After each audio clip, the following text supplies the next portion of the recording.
kemurahan hati Sultan Salahuddin saat taklukan Yerusalem. Nama Salahuddin Al-Ayyubi atau Saladin dikenang dalam sejarah karena berhasil merebut Yerusalem dari kekuasaan kelompok Nasrani pada 2 Oktober tahun 1187. Penaklukan Saladin berbeda dari cara penaklukan sebelumnya saat tentara perang salib atau kesatria Kenisah Knights of Templar menduduki Yerusalem pada tahun 1099. Jumlah tebusan pun disengaja sangat rendah. Saladin menangis terseduh-seduh karena keadaan mengenaskan akibat keluarga-keluarga yang hancur terpecah belah, dan ia pun mengalahkan banyak dari mereka di Sulaiman Al-Qura. Sebelum benar-benar merebut Yerusalem, Saladin terlebih dahulu merebut kota-kota di sekitarnya seperti Jebail, Arker, Nazareth, Seporis, Tabor, Sebaste, Nablus, Haifa, dan Arsuf. Saat tiba di dekat dinding Yerusalem, Saladin melihat kota itu dijaga dengan ketat. Bentengnya diperkuat dan parit diperdalam untuk menyulitkan gerak pasukannya. Ujung barat tempat ia berkemah merupakan wilayah yang sulit ditembus.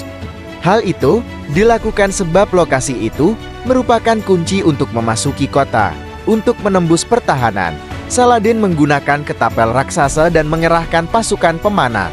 Kerajaan Yerusalem meminta bantuan, tetapi tidak mendapat tanggapan.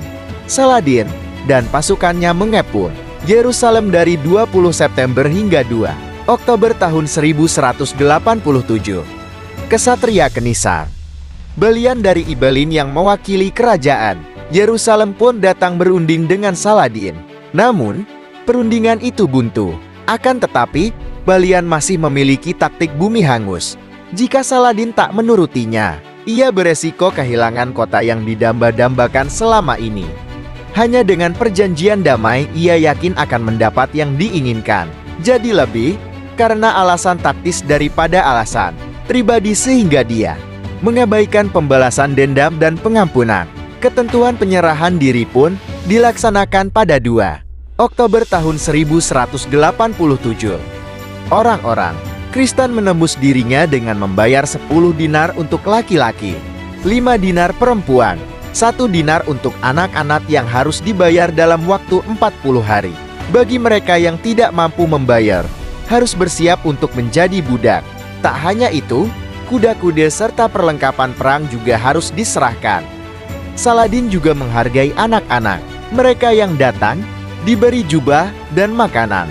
Setelah itu, ia memangkunya. Saladin juga membantu para istri dan anak-anak, perempuan dari kesatria yang gugur dalam perang.